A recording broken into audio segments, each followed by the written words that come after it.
Welcome back to the channel. We are here once again with my 1997 Chevrolet Blazer, also known as the Johansson around here. If this is your first visit to the channel, there's a playlist for this thing, which I will link right up there as well as down in the description, so you can go check out everything if you want. Spoiler alert, I haven't touched this thing in like 2 years, so the videos in that playlist are some of the first I ever made, and they are not good. Since almost all of you are new here since the last time I did anything on this thing, I'll just give you the brief overview. I bought this pile of crap for 400 bucks in basically not driving condition, although it did drive here. It looks like I overpaid by about $600, and the whole goal here was to try and get this thing up and going as a reliable, safe driving winter beater for $1,000 bucks. So that's $1,000 running, driving, safely stopping, all that good stuff, 4x4. That was in a pre-COVID world, before prices on things went nuts and everything else, so we may or may not make it. I was on track to probably be like $1,200–1,300 into it before, including new tires that you don't see on it here. What you see here are in fact new tires, but they're studded snow spikes. So I bought new all-season tires for it as well. Anyhow, I have now spent more plating and insuring this thing than I paid for the vehicle, and I have never driven it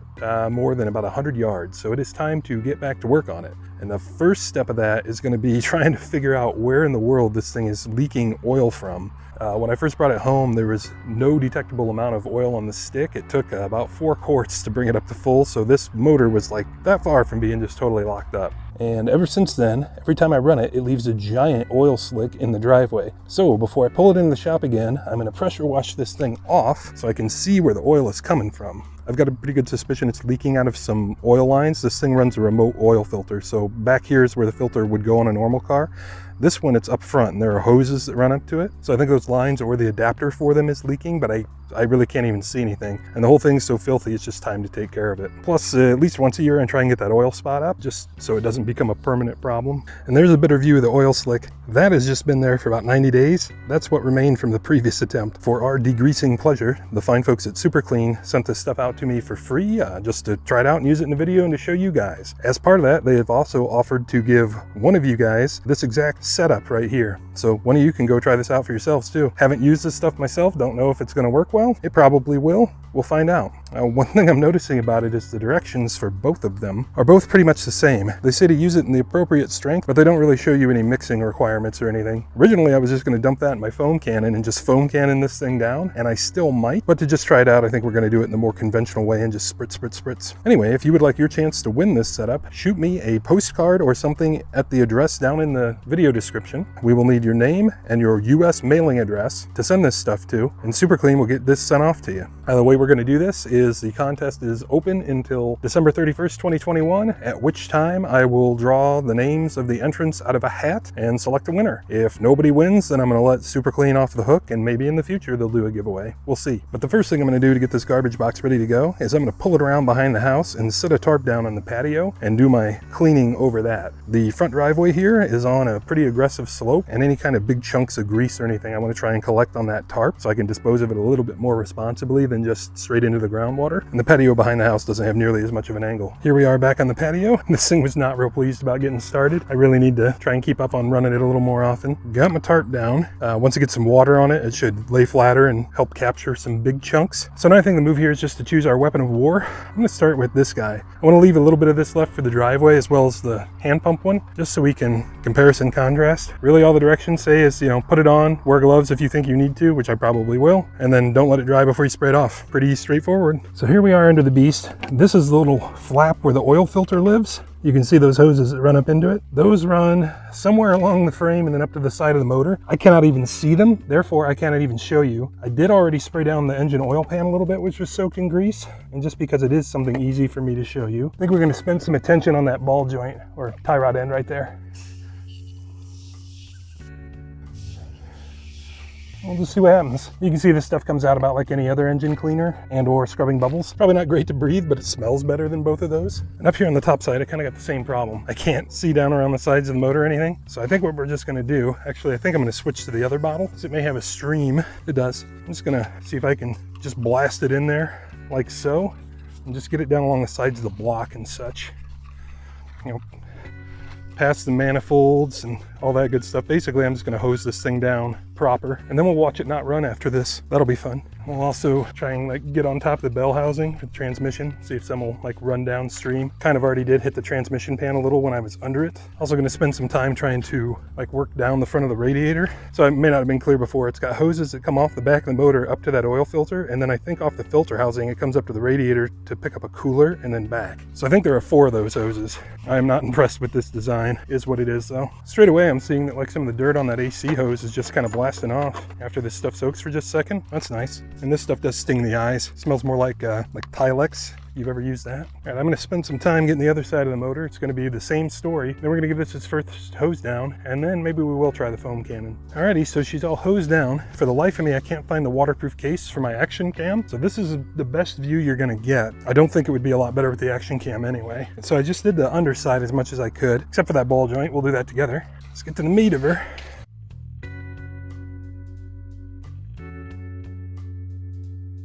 I'm just trying to get as far down as I can on everything to try and get the block washed off. Sort of. Yes, I am hosing down the computer. It's just going to be a do or die moment for this thing. People get real freaked out about that stuff anyway, but it should all be sealed. You got to understand, when you go down the road in a thunderstorm, all this stuff's soaked anyway.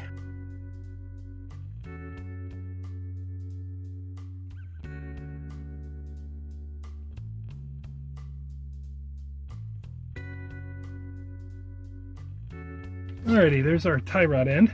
Let's see if I can hopefully not just dunk this camera, which is not in any way, shape, or form waterproof. I'd say that did okay.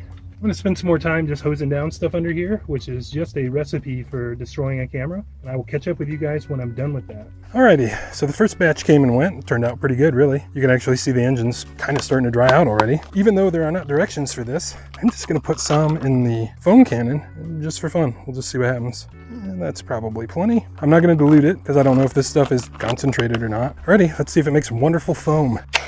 It do!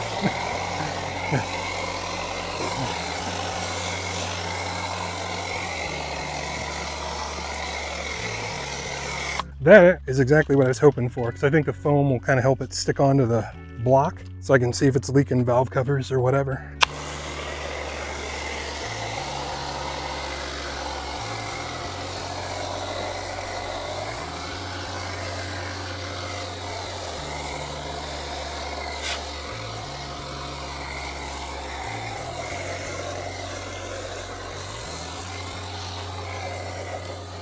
Since we're here, we'll just go for broke, why not?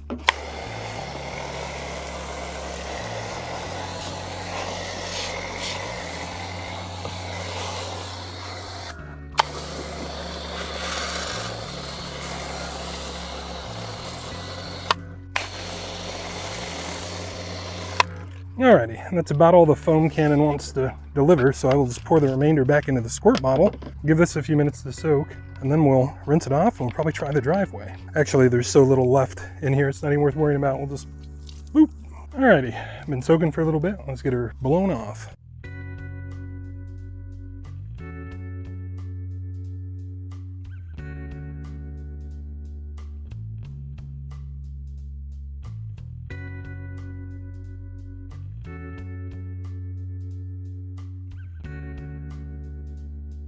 Anybody want to make a bet on this thing starting in real time? It's been about 30 seconds since I last stopped spraying water.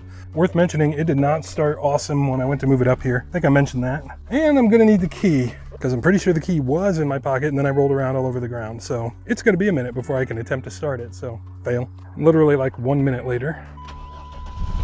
Yay! Popped right off. In fact, I think it's running better now than it was when I pulled it back here. I should get it wet more often.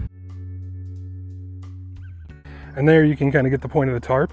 I'm just going to let this sit out here in the sun and let all that water evaporate, and we'll capture all those solids and throw them away instead of just leach everything into the groundwater.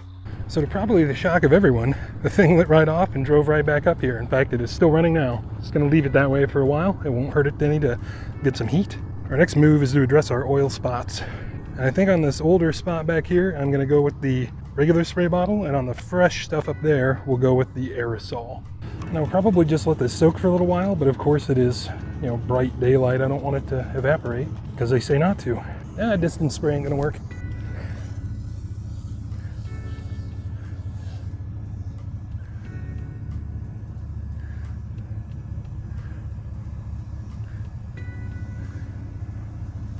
I can see that spot in the middle. It doesn't even want to like wet with this stuff, which I'm thinking is good. Hopefully that means the oil is being pulled up. I'll just kind of get some middle ground here between the two, why not?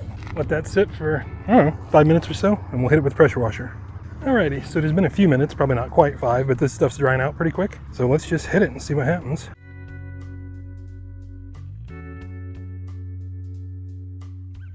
As I'm doing this, I can actually smell the oil. You can also see the shimmer.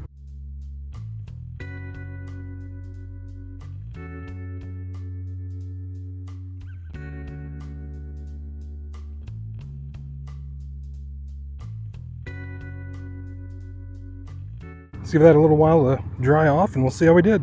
So all in all, that worked out pretty well. You can see there's just a little bit of residue left from the heavy fresh stuff that was actually visibly wet to the eye. And then the old spot from just trying to pressure wash it with no soap before is now totally gone. Worth mentioning that Super Clean does make like a floor cleaning degreaser, driveway scrubber kind of crap. I asked for some and they didn't send me any. Maybe now they will, but I'm pretty pleased with that, especially since that thing's going to drop oil until I get it fixed. The whole point of today's video was just to find out where it's dropping oil from, even though I'm pretty sure it's going to be those lines. I don't know that for sure. So I'd say that stuff works pretty well. I can't really review it since I got it for free, but if one of you would like to get this exact setup for free, be sure to hit me up with a postcard or something to the mailing address down in the description. Also, Super Clean has said US addresses only, and I assume they actually mean lower 48 only. They said I could say anything about this stuff I wanted, and they said I didn't have to say anything about it at all. They just wanted to see it used in a video, so these guys were pretty cool to work with. I hope you enjoyed this video. Hopefully it wasn't like too much of a commercial. There'd be some other cleaner sitting here. Let me know in the comments if this sort of a partnership is okay with you. I mean, obviously it's okay with me to get stuff for free that I would have to buy anyway, and get something for you for free too. But if I'm just not very good at doing it, let me know and we won't do it anymore. As always, appreciate you guys stopping in for this video. We'll catch you on the next one. I'm Max, that's Saddington Bear, and we make videos like this all the time. Here are a couple links to some other videos we've made, and we really appreciate you guys stopping in.